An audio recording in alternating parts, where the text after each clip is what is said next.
topic I want to talk about is these cover-up stuff, man. They love covering up stuff. See, they was talking about the primary debate moderators and how mostly of them have been white men. And this analysis comes from the Time Up group. And see, the problem that I have with this is they make it seem as if it's blacks, Mexicans, Puerto Ricans just beating down the door to be moderators at these debates. But the truth of the matter is, people, 94% of newsrooms in this country is white. 94%. This is just like a while ago when I saw Gabriel Union, that woman Ellen Papayo, and Gina Rodriguez talking about how it ain't enough people of color in Hollywood. And I'm always thinking, yeah, it's a reason for that. And it's 244 years of slavery and 100 years of Jim Crow. You have 24% of African Americans who graduate college, that make it to college. 24%. Because we've been locked out of wealth, that means we're being locked out of education as well. So, how do you cover up black failure? You know how you do it? You take 94% of white people in newsroom, then you take that 6% of minorities, and you take a minority and you put them as the moderator. You put him as president of the United States of America. See, when they took Barack Obama and made him president, what you saw happen? All of these think pieces coming out saying we live in a post-racial America now. Because Obama's the president, now he done counted out the struggles and the pain of ADOS people in this country. This is what happens when you take a black person and you just put them somewhere without explaining that person's lineage. This is the problem that I tell you about Africans who hear how they take Africans and Africans put Africans in high places and they say, look, things is not as bad for black people. We have these black people here. But do those people come from the lineage of ADOS? Do they come from the lineage of chattel slavery? Or do they come from parents who have academia backgrounds? When you see someone who's like Kamala Harris is not ADOS. She come from a privileged background. That's why her family was allowed to come here to the United States of America in the first place. She didn't go through the things that African Americans went through. But this is how they cover up what is really happening in black America. And we be wanting to see somebody black in a high place so badly that we don't even understand it. No, what these people are doing is covering up what is really going on with us. Because that's the first thing they start saying once Barack Obama came president. We live in a post-racial America. Hell, Alyssa Milano just said this shit the other day. She's like, well, it ain't that I didn't know racism existed. I just thought we was past it because we elected a black president. And the reason why she believed this and thought that is because so many black people were writing think pieces, suburban black, saying this, and white people was too. While white people and police was out killing black people. Yes. And saying the N-word on countless videos and everything. And the thing you must remember, as in 2007, as Barack Obama was running for president, then somebody put a doll of him with a noose. Yes, all that stuff was going on. But I'm talking about in 2007, Sean Bell killers were let go as Obama was running for the presidency. in 2007, and that's when he was talking about respect. We gotta respect the rule of law. That's when black people should have known Obama was suspect, didn't? The way he handled the Sean Bell thing and the way he handled the State of the Black Union when Travis Smiley was trying to get Obama to come there and he wouldn't.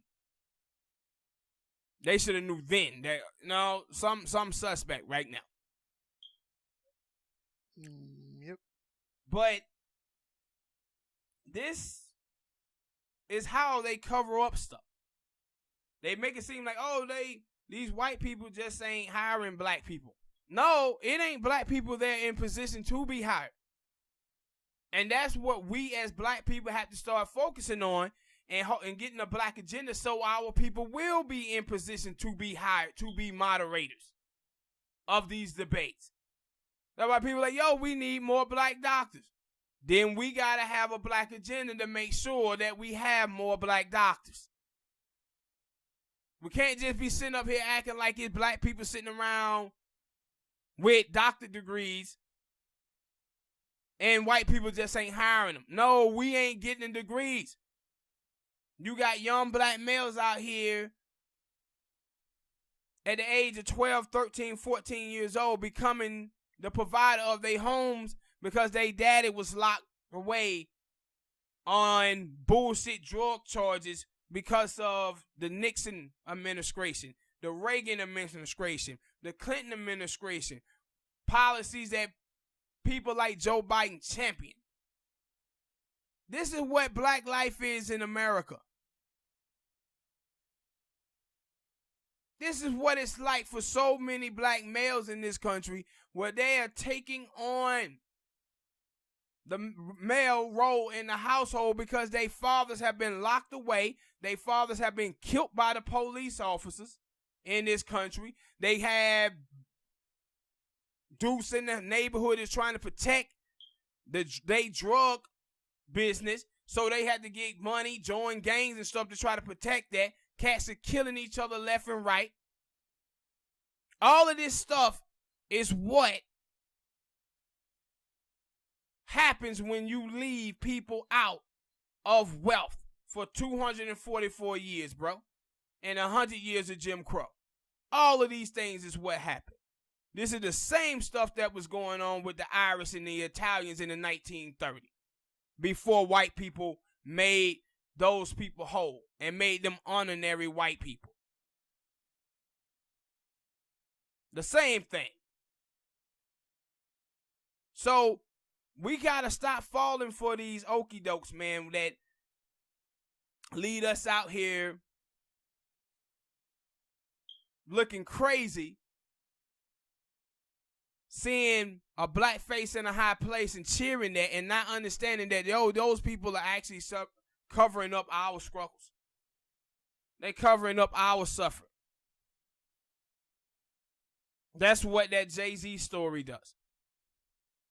This is why when they let the Asians in the country in the 1960s, right, they go around and would call Asians the model minority. See, look, black people, Asian doing it. Asians are successful. It's just, you guys just don't want to work hard. Talking as if Asians come from child slavery. You can't compare those people to our history. Can't compare those people to our lineage. But we keep allowing for these people to cover up our suffering, man. We should want black people in these places. We should fight for these black people to be in these places. But these people who make it into these type of positions, they must let it known that no, I was the exception to the rule. I was lucky. This is what my privileged life was, and this is why I'm here. But many other African Americans' lives are not as privileged as mine was.